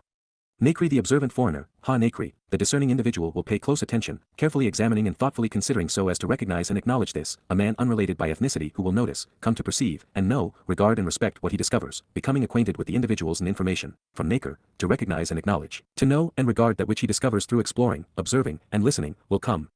Bow. He will arrive to pursue this, guiding and directing those who wish to return and be included, Qowl imperfect. From a faraway place in distant time, Min Eretz Rachok, from a country a great distance away and after a long passage of time. So then, they will see and perceive, they will witness and understand, that which is plaguing, Makkah, the devastating pandemic disease afflicting the population, the casualties and scars, the loss of life, this land, Eretz Hahai, of the country in place, the evil disease and overall impairment, Takalu the grievous and agonizing sickness, which grieves, necessitating intercession to resolve the sickness precluding the benefits associated with, Asher Hala Ba High. Which unnecessarily saddens, leading those with the disease away from the proper path to Yahowah, an accurate transliteration of the name of Eloah, God guided by his Torah, instructions regarding his Haya, existence and our Shalom, reconciliation. Dabrim/words/Deuteronomy 29 verse 22. And now, we know why Solomon spoke to his people about the arrival of the Nakri during the last days. This explains much of what Daud's son had to say about the observant foreigner at the dedication of the home of God. There are few distinctions more vital to one's mission than having been prophetically introduced by Moses in the Torah, especially in conjunction with healing the rift estranging Yisrael from Yahuwah. After having devoted 22 years of my life since Yahuwah asked me to serve his people on Towrah 2001, calling them home, it is gratifying to read this endorsement. It is also encouraging because it would not have been written if I had failed father and son in delivering an accurate and cogent account of what they have done to reconcile the relationship. This is a proud moment for all of us working to advance Yada Yahowah for Yehudim. Yahuwah can be trusted to deliver on every promise. He has repeatedly vowed to reconcile his relationship with Yehudah and Yisrael, and it is a commitment he will uphold. This marvelous moment will occur in a manner consistent with his Torah instructions. There will be no exceptions, even for his people. Led to the correct path, they will rise up and take a stand against all of those who have opposed them and misled them. Pointing Yisrael and Yehudah in this direction, and toward this outcome, is the only reason the Nakri is prophetically relevant. Yahowah wants his people to consider what the foreigner has learned by translating his Torah, prophets, and Psalms. Without the contributions of the Nakri being specifically noted by Yahowah, such that his endorsement becomes known while he is calling his people home, the critical nature of the message the Nakri is conveying would likely be disregarded by his intended recipients. Yahowah's consistent instructions to disregard the Goyim and the horrid treatment Jews have received from them had to be forestalled at this moment and for this reason to prevail. Further, Yahowah could make this lone exception for this foreigner during this period because he is not only vehemently opposed to the very things Yahowah disdains among Goyim, but he is also passionately committed to everything God has sought for his people. Also, while I had preferred to write Nakri observant foreigner in lowercase, when it is preceded by Ha, the definite article, it becomes a title which should be capitalized and written, Ha Nakri the observant foreigner. And yet, realizing that it refers to me by default, I'm becoming more comfortable with the title, as unpretentious as it appears, simply because I'm not offering anything on my own. Every word I have conveyed has been based upon Yahowah's testimony and the insights and conclusions which can be drawn from what his prophets revealed. The title, Ha Nakri the observant foreigner, is based on the verb naker, to recognize and acknowledge, to know and regard that which is discovered by exploring, observing, and listening. As such, the Nakri isn't presenting his own message but, instead, what he has observed by exploring God's word. He will, therefore, ask nothing for himself. He will not care how the world responds to what he has learned. He will know that whether they reject his translations and insights or find merit in them, they will be dismissing or acknowledging Yahowah, not him. He will not have a following, a mission statement, or a donate button. He will not claim to be a prophet. Nonetheless, it would be wise to read and listen to what he has discovered by studying the presentation of Yahowah's prophets in Yada Yahowah, an introduction to God, observations, and coming home. But enough said about the Nakri, let's move on to the remainder of the Torah's message. The phrase, Asher Hala Yahowah Ba, is one of the most intriguing we have considered.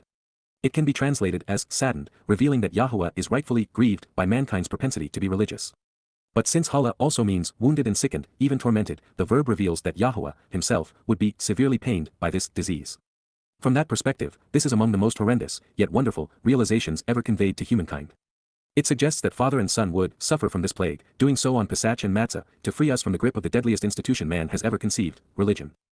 This realization takes us back to the beginning, right back to the moment we examined Anna, reply and respond, in conjunction with Yom Kippurim, the day of reconciliations. Those who, Anna, answer Yahowah's Mikra invitations to be called out and meet will not be, Anna, afflicted, because Dowd ransomed us from the plague of religion by fulfilling Chag Matzah, volunteering to have his soul be, Hala, tormented, in our stead during Passover and unyeasted bread. In these words from the Torah, we are witnessing the greatest of all gifts and the ultimate demonstration of love. There are innumerable possibilities with what follows. The devastation could be the result of a nuclear holocaust between nations, mankind's malfeasance, a supervolcano eruption, a natural event, or a devastating asteroid impact, as has been foretold in the book of Revelation should it be correct. But since they are expressly listed, and the causation is comparable, it's more likely a divine act of cleansing akin to what occurred in Sodom and Gomorrah. The timing also suggests that the devastation might also be akin to the plagues preceding the Exodus. We are also left to wonder if this will occur within one nation, an entire region, or the earth as a whole. While Eretz is often used to describe the promised land, in this case, the context seems to imply that it is the nation from which the Nakri emerges that may feel the brunt of the trauma. If that is the case, the reason could be reminiscent of Egyptian recalcitrance toward freeing their Jewish captives. The nation that currently benefits the most from Jewish inventiveness and industry is the United States, which not so coincidentally is where most non-Israeli Jews reside. Brimstone, with its purifying blue light, Gaphith, sulfur, bearing the stench of decay, and Wa, salt, melech, sodium chloride, the element which kills plants and yet preserves and flavors food, will change the composition but not consume. Serepha, will heat and bake, burning away the serpent's influence. This entire country, Qowl, Eretz High, the totality of this land, this region, and possibly the earth or material realm. Nothing will be sown, lo, Zara, no seeds will be dispersed or planted, with no yield and thus no first fruits, no children nor family, and, Wa, nothing will sprout up, lo, Samak, life no longer growing from its original source and limited vegetation. And along, Wa, with all of this, vegetation will no longer rise, lo, Ala Ba High, Qowl, Eseb, with all of her plants not going up, ascending, or growing, similar to, Ka, the destruction, Mapaka, overthrowing and transforming, from Ma, question the who, what, why, when, and where of Havoc, transforming and overturning, reversing and changing, of Sodom scorched, Sodom, burning, from Sad, to fetter and shackle slaves and hostages, and, Wa, Amra the manipulative and tyrannical, Amra, Gomorrah, enslaving and oppressing, making merchandise of men, of Adma reddish ground, Adma, reddish ground, from Adam, man and red, and, Wa, Tsabawayim the swelling of the adulteress, Tsabawayim, Zeboim, the gestation of the whore's child, which, Asher, Yahowah, the proper pronunciation of the name of Eloah, God as directed in his Torah, teaching regarding his higher existence and our shalom, restoration, destroyed, Havoc, overturned. In his resentment. Ba Afhu, due to his disgust and frustration, and in his hostility, Wa Ba Kimahu, in his antagonism and burning anger. Dabrim/word/ Deuteronomy 29 verse 23. Should the salting of this land be the result of a natural event, it is instructive to know that of the worst 15 hurricane seasons recorded in the United States, only one occurred before the final solution, with most transpiring during the past 20 years, as Muslims, which America enriches and equips, have replaced Europeans in targeting Jews. For the pre-Nazi era, 1887 was the 7th worst year for hurricanes in American history. Having turned away ships of Jewish refugees, the U.S. would be in the eye of the storm again in 1933 and 1936, during the beginning of the Holocaust, with those years ranking as the 2nd and 11th worst. Then, during the rise of Islamic assault against Israel, where America not only funded but armed these Muslims, we find 1969, when rage against Israel reached a new zenith, as the 8th worst year. In 1995, the 6th worst year, the U.S. brokered Oslo Accords were signed, legitimizing the Palestinian Authority, while at the same time, Bill Clinton refused to sign a bill that would have listed Jerusalem as the capital of Israel. These storms born of the sea, comprised of salt and synonymous with Gentiles, took a vicious toll in 2000 as Clinton sought concessions from Israel to appease the Syrians, the 15th worst year for hurricanes. Then in 2001, 2003, and 2004, upon the heels of the Second Intifada, and as George W. Bush announced his roadmap to peace, or two-state hallucination, to appease Muslims, the U.S. experienced its 14th, 10th, and 13th stormiest years, with the cost of Ivan alone tallying over $13 billion. Then in 2004, Charlie and Ivan inundated Florida, costing a staggering $31 billion. In 2005, as the United States forced Israel to cede control of Gaza to Hamas and evacuate settlements in the West Bank, collectively serving as the first of two steps toward narrowing Israel at the waist, Americans suffered their single worst year for named storms, going through the entire alphabet and then some, with the worst tempests being Katrina, costing the U.S. $133.8 billion for the idiocy of building a city below sea level, followed by Wilma and Rita, destroying another $34 billion of the United States. And in 2007, perhaps as a consequence of the United Nations' demand for an Israeli withdrawal from Lebanon before Hezbollah could be uprooted and its rockets destroyed, the land housing that international cesspool endured its 12th worst year for oceanic storms. With a world led by the U.S. continuing to ally against the Promised Land, 2008 was the 9th worst year, culminating with Ike's $27 billion impact on Texas. Then as America elected its first Muslim-born president, U.S.-Israeli relations digressed to their lowest point since the nation's formation. An infuriated and anti-Semitic Barack Obama told Israel that they would face complete international isolation and opposition if they didn't capitulate to his demand to give Jerusalem and the West Bank to Islamic terrorists. America was consequently besieged by a rapid succession of oceanic beasts, with a rapid progression of storms in 2010, 10th worst, 2011, 4th worst, and 2012, 3rd worst year on record, taking their toll. The costliest onslaught would then follow, with the succession of Harvey, Irma, and Maria occurring in 2017 while Trump was proposing the sale of $100 billion of advanced weaponry to Saudi Arabia. He would later instruct his administration to vote against Israel for the first time in the United Nations, denouncing their presence in the Golan. The following year Trump would reverse course and support Israel. So, I find it interesting that, in August of 2019, I was less than 100 miles from the eye of the second most powerful oceanic storm in recorded history, Dorian, a Cat 5 hurricane with sustained winds above 190 and gusts exceeding 225 miles per hour. At Great Abaco in the northeastern Bahamas, where I had intended to be on that day, virtually every home was destroyed, and thousands of souls were swept into the sea. With a storm surge of 15 feet and massive waves cresting above it, the land was cleared and salted. Dorian's eye had been expected to make landfall just north of Fort Lauderdale and would likely have destroyed my boat on the Intracoastal had it not abruptly changed course and turned north a few minutes after I reminded our father that he had promised to protect our home. There may be no correlation, but I was nonetheless relieved. And since no storm of this magnitude has ever stalled and changed course so abruptly, going from due west to north in a 90-degree turn just 50 miles from landfall, potentially destroying the Florida coast, America's position on Yisrael, even though fleeting and capricious, may have played a factor. Speculating further, the Bahamas, as previously part of the British Empire and now overwhelmingly Christian, has not been kind to Jews. And the Haitians living there, who represented the vast majority of those swept out to sea, have been poisoned by a vow-down culture that has rendered the community especially corrupt and virtually unsalvageable. What happens next takes us into the future. Far too few people know and use YAHOWAH as a name today, circa 2023, for Qowl, all Gentiles or every nation, to express it, even in a question. After all, if they knew YAHOWAH's name, chances are that they would know why this was occurring.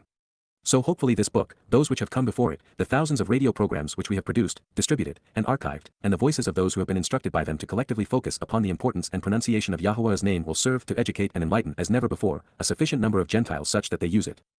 Considering the fact that Moses was speaking of an event nearly 3,500 years in his future, regarding people and cultures speaking languages he could not possibly understand, there is another possibility. Qowl, which is typically rendered every or all, could speak of most, a majority, or just many. Rather than translating YAHOWAH as Gentiles or nations, it could be addressing non-Hebrew ethnicities, those estranged from or opposed to Yisrael, religious and political individuals, or the nations, cultures, or regions in which they congregate. As such, Gentiles of every ethnicity seems like an appropriate translation of Qowl. Further, as Asher, my yellow lab puppy, and I were walking along the beach in the Bahamas this morning, we met a very nice Bahamian man who worked God into almost every statement, from "Good morning, God," to "We are all God's children." While he did not know YAHOWAH's name, God, as he imagined him, was his highest priority. He knew that he existed, knew that he was responsible for our existence, even that he had a plan for our lives and that he wanted us to know him and relate to him. Since Moses knew his name, he may have posed the following question from his perspective, using his vocabulary, rather than that of the Gowan. Moreover, this question seems to imply that it's one nation in particular, or at least one region, which will be devastated, one which is of great concern to the world at large. If that is true, then this is likely that of Hanakri. His nation is indeed a great distance from Israel, of great concern to every nation on earth, home to the greatest concentration of Jews outside of Israel and speaks the most pervasive language on earth. It is also the nation rebuked in Yashayah 18 for its role in narrowing Israel and arming her enemies such that war becomes inevitable. Then, Gentiles of every ethnicity, Qowl HaGawim, large groups of individuals from every cultural, national, ethnic, political, religious, or geographic identity, all who are either uncultured, polytheistic, or heathen, all those estranged from and opposed to Yisrael, the majority of foreigners, will question, will inquire, for what reason, Alma, why, and over what, has Yahowah, an accurate transliteration of the name of Eloah, God guided by his Torah. Instructions regarding his Haya, existence in our Shalom, reconciliation, acted in this manner toward, Asakakala, engaged this way and to such a degree toward, this country, Eretz Hazoth, this land, region, nation, or place. What, caused this intense animosity, Kori, burning indignation and fierce response, this great antagonism, Hagadal Hazeth, this tremendous frustration, resentment, and disgust. Devarim/words/Deuteronomy 29 verse 24. Apart from the use of Yahowah's name, up to this point, these are just questions most might ask. In fact, people are always looking for someone or something to blame. Catholics continue to blame Jews for killing their God. Muslims blame Jews for their lack of success. The conspiratorialists blame Jews for that which they, themselves, are guilty of doing. And socialist secularists blame Jews for oppressing those who are terrorizing them. Beyond this, until more people consider these translations and resulting insights, it's hard to fathom how Gentiles will come to realize that Yehudim Jews are reaping the consequence of neglecting Yahowah and his covenant while also failing to appreciate the prophetic nature and purpose of the first Exodus. Said another way, since the following conclusion is correct, a significant number of Gawim will become aware of who God is, what he is doing, and why he is engaged in this manner. Also, based on what follows, logic dictates that the nation being destroyed has a name, the United States of America. The God of their fathers, and being led out of Egypt references apply only to Yehudim Jews.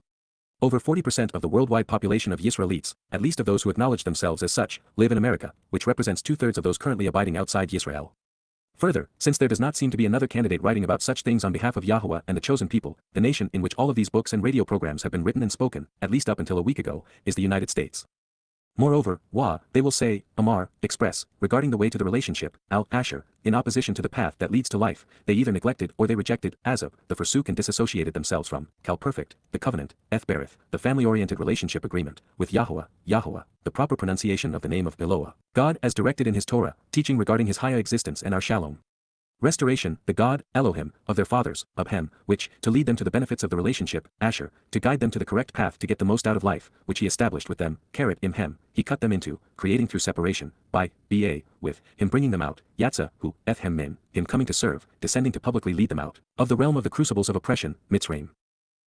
In the land of the chronically diseased, of testing, and purging, in a place of anguishing troubles, the region besieged by the lowly and little and thus alerted against an impending consequence, in the country of Egypt. Devarim/words/Deuteronomy 29 verse 25. To know this answer is to understand the nature of the covenant and the purpose of the Exodus. While it is right, currently less than 1 in a million are aware of what Yahowah revealed. Moreover, this will not become common knowledge until after Yah returns. But it is, nonetheless, true. Speaking to the remnant of Jews living in America, who are unwilling to leave political Babylon, Moses is reminding us that they remain estranged from the covenant Yahowah established with their fathers in part because they have not made the connection we made earlier, that the Exodus from Egypt was a harbinger of the final trip home, quite literally the final solution to the Jewish problem. For far too long, truthfully since the time of Daud's initial reign as king of Yisrael 3,000 years ago, Yisrael has, neglected and or rejected their place in the covenant and the God who offered it to them. They have been harassed and abused by those who covet and claim what they have squandered. There is one thing worse than neglecting and or rejecting Yahowah and his family, and that is chasing after and serving false gods. And yet, sadly this has become mankind's proclivity, with virtually everyone pursuing and working on behalf of gods conceived by men. And Jews, in particular, have led this crusade, with Yisraelites having founded Judaism, Christianity, Islam, and socialist secular humanism, the mother of progressivism and the wokeism. But, they pursued, halak, they walked to and went after, proceeding toward and followed, behaving in accordance with, and served, abad, working for, being burdened by, and worshipping, kal imperfect, other gods, Elohim Aker, different deities, in addition to verbally explaining their allegiance to them, Wachawalahem, showing and telling, using words to speak to and for them, worshipping them, hitpeel consecutive imperfect, continually doing so on their own initiative and without assistance, gods, Elohim, with whom, Asher, they were unfamiliar and which are unknowable, lo, Yada, Hem, who made no sense to them, kal perfect, negating and dividing them, deceiving and dispersing them, while lo, Chalak Lahem, eliminating their share in apportionment of the inheritance by encouraging misleading opinions, false perceptions, and seductive lies, kal perfect. Devarim/words/Deuteronomy 29 verse 26. Of all the things which must aggravate and annoy Yahowah, it's hard to imagine anything worse than his creation's propensity to create and worship false gods. Claiming to know him, claiming to speak for him, claiming to be inspired and authorized by him, clerics the world over have ignored his testimony in written lies and promoted frauds which have poisoned the minds and corrupted the souls of billions upon billions of people. It must sicken Yah when anyone does such a thing, especially when they forcefully impose their faith, but it must cause him incalculable grief when his people advance these corruptions and when the resulting concoctions are used to plague Yisrael and Yehudah. Can you imagine being God, having done so much for humankind, looking upon your creation and finding no one receptive to you, no one willing to listen to what you have to say and offer? And worse, imagine the most powerful and influential civilizations, religious institutions, and militant nations, such as Imperial Rome, the Roman Catholic Church, Islam, and now the United States of America, vociferously contending to be godly with devastating consequences for your people. So, the animosity, the frustration and anger, resentment and grievance, of YAHOWAH, an accurate transliteration of the name of Eloah, God guided by his Torah, instructions regarding his existence and our Shalom, reconciliation, against, with, this country, Eretz HaHai, land, region, nation, or realm, will bring upon it, La'abau, al-Hai, clearly pursuing the inevitable association with, all of the harmful consequences, Qowl HaKalaha. Everything that invokes the vilification of those seen as insignificant and having no value, that were written, HaKathab, which were permanently inscribed using words and letters, in this scroll, HaSeper Hazeh, upon this document, written communication, and book. Dabrim/words/ Deuteronomy 29 verse 27. The Torah is a balanced presentation of commendation and condemnation, of credits and debits, of love and hate, of good and bad, such that we are aware of the consequence of our choices. If we choose YAHOWAH, if we act upon the conditions of his covenant, and if we accept his invitations to meet with him, we will receive the promised benefits. If we neglect all of this, we will die, neglected by God. And if we consistently lead others astray, deceiving them, then we will be convicted and incarcerated consistent with the Torah's guidance in this regard. Addressing Moses' next statement, unless something is uprooted in a manner which shows great care for that which is being transplanted, and unless it is immediately and appropriately replanted, it will die. What once grew is like a weed plucked completely from the ground, whose roots are exposed to sun and wind and, thus, incapable of growing again. These would be weeds. And, YAHOWAH, the proper pronunciation of the name of Eloah, God as directed in his Torah, teaching regarding his higher existence and our Shalom, restoration, will uproot them, Natashhem, pulled them out of the ground, destroying them, from upon their land, Min al-Adamahem, in and out of that ground of theirs, in frustration, in anger and animosity, resentment and consternation, and in deadly antagonism, Kima, in hostility and displeasure, and even poisoning what remains. Then as if snapping a twig in anger, Ketzef, as a sign of furious discord, dissension, and disharmony, breaking their branches away in annoyance, he will throw them, Shalakhem, he will hurl and scatter them, casting them, into another land, Eretz Acre, into a different country or the next region, consistent with, similar to and as a comparison or similitude to, this day, Hayam Hazeh. Dabrim/words/ Deuteronomy 29 verse 28. Remember, on this day they were still in Moab, the modern manifestation of which is the politically correct multicultural milieu of socialist secularism and Pauline Christianity. Most Jews remain in this place, embracing the former while harassed by the latter. Most Jews will remain uprooted and die in this place, not unlike what occurred 80 years ago throughout Europe.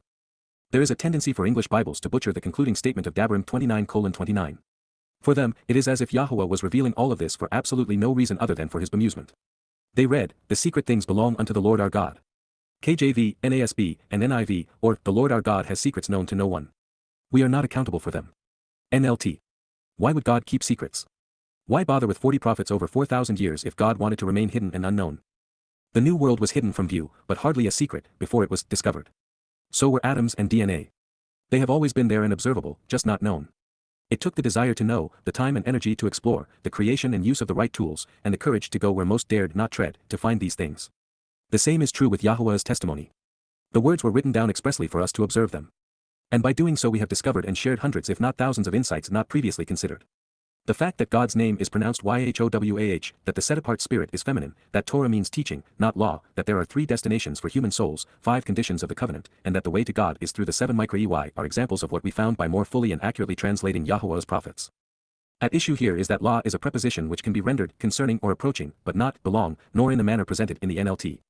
So, in actuality, Moses is addressing how the things which are unknown prior to investigation and things which have been revealed more openly work together as part of YAHOWAH's eternal witness, collectively conveying the Torah's teaching so that we might approach God by responding appropriately to him. The concealed things, Sathar, the hidden and not readily known realizations which are kept safe and protected, concerning, law, about, YAHOWAH, an accurate transliteration of the name of, Eloah, God guided by his Torah, instructions regarding his existence in our Shalom, reconciliation, our God, Elohim, Anaknu, and the things which are revealed, then discovered and openly known, Wahagalah, that information which is uncovered and exposed, then shown to exist, are for us to approach, La Anaknu, and for our descendants to draw near, Wala Beni Anaknu, and concerning our children, forever and ever as an eternal witness, Ad Alam, eternally providing testimony in doing so for all time, as it has been it will always will be, with the evidence provided and the testimony given to the witness continuing to endure going all the way back to the beginning, so that we may approach by acting upon and engaging in, La Asa. Endeavoring to do and gain from. All of the words, Qowl Dabrim, in concert with every word and statement, of this Torah, this source of teaching and guidance, Torah Hazoth, this particular and singular place from which instructions and directions flow forth. Dabrim/word/Deuteronomy 29 verse 29. It has always been a matter of going where the words lead. And that is because every word of the Torah leads home, to the covenant. This is what Moses knew. This is what the greatest of the prophets taught. Other than Daud, no one knew Yahuwah better. It would be wise, therefore, to trust his assessment of the Torah and its covenant. Speaking of him, in fact, to Moses and in the same book, the Torah, Yahuwah, himself, said. And it shall come to pass, YAHOWAH, if, whether, they will not trust or rely upon you, lo, amon, ada, they will not see as trustworthy or permanent, correct or valid, confirmed or enduring, even verifiable, nor listen to, Shama, the voice of, Qowl, the first and most prominent, Rishon, initial and most conspicuous, sign providing proof, oath, signal, banner, distinguishing mark, memorable promise, and evidence used as validation, from, consent agreement, then they will trust and rely upon, amon, ada, they will see as trustworthy, correct and valid, even verifiable and supported, well evidenced and confirmed, the Qowl voice of, Qowl, the last, Acharon, the latter and final, subsequent and following, different and delayed, sign providing proof, oath, signal, banner, distinguishing mark, memorable promise, and evidence used as validation, from, consent agreement. Shemoth/Exodus 4 verse 8. Are you listening? Yod Hey Wah Hey.